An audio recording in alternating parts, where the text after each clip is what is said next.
नमस्कार किसान भाई, मैं हरिओम और आप देख रहे हैं खेती जानकारी यूट्यूब चैनल।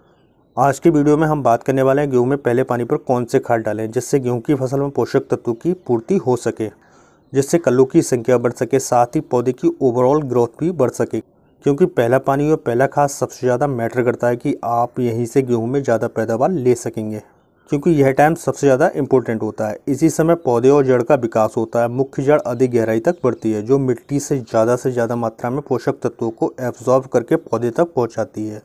विकास की इस मुख्य अवस्था पर पोषक तत्वों की पूरी या सही समय पर मात्रा न मिलने पर पौधे कमज़ोर नज़र आते हैं और क्षमता के अनुरूप उत्पादन नहीं मिल पाता है। कहने का मतलब जड़ों का अच्छे से विकास नहीं हो पाता है, जिससे मिट्टी में मौजूद पोषक तत्वों को पौधे पर्याप्त मात्रा में ग्रहण नहीं कर पाते हैं। शुरुआती अवस्था में सही समय पर दी गई खाद की उचित मात्रा पैदावार को बढ़ाने का कार्य करती है।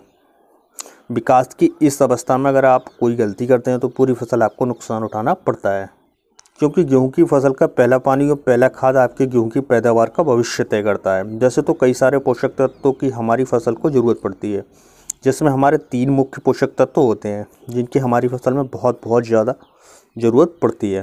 पहला फास्फोरस, जिसे आप डीएपी या एनपी की मदद से डाल देते हैं। दूसरा पोटास, जिसे आपने बुआई के समय डाला है तो अच्छी बात है, अगर नहीं डाला है तो इसे आप पहले पानी पर जरूर डाल दें। पोटास के प्रयोग से पौधे में प्रकाश संश्लेषण की क्रिया तेज हो जाती है। पोटास मिट्टी में वेस्ट पड़े एंजाइम को एक्टिव करता है, साथ ही मिट्टी में नमी की मात्रा बनाए रहता है, जो कि गेहूं की फसल के लिए काफ़ी अच्छी चीज़ है।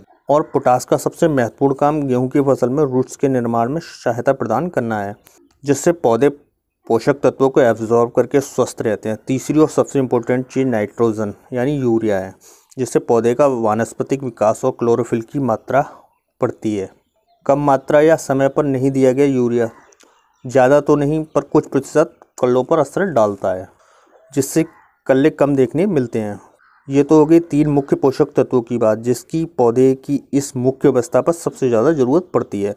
यहाँ फास्फोरस आप दे चुके हैं, पोटास आपने बुआई के समय नहीं दिया या पूरी मात्रा में नहीं दिया है, तो इससे आप पहले पानी पर यूरिया के साथ डाल सकते हैं। बात करते हैं मात्रा की। पोटास की गेहूं की पूरी फसल के लिए 16 किलो मात्रा की ज़रूरत पड़ती है, जिससे आप 30 किलो एमओपी की मदद से 50 किलो यूरिया के साथ 1 एकड़ फसल में डाल सकते हैं। एमओपी के सबसे अच्छे रेशियो 3:1 की मदद से डाल सकते हैं, यानी पोटास के 4 हिस्से करके 3 हिस्से आप पहली खाद के रूप में डाल देते हैं और बचा हुआ 1 हिस्सा जिसे आप कबोट अवस्था में डाल सकते हैं।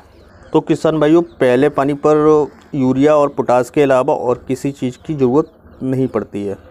इसके अलावा जिंक या सल्फ़र की पौधे में कमी दिखने पर डाल सकते हैं, जो कि कमी के लक्षण दिखने पर हम दूसरे या तीसरे पानी पर डाल सकते हैं।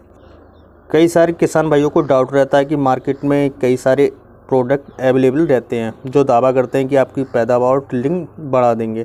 तो यहाँ मैं बताना चाहूँगा, ये सारे वेस्ट ऑफ मनी है, पैसा ही बर्बाद होना है। आखिर में काम आपके यूरिया और पोटास को ही करना है।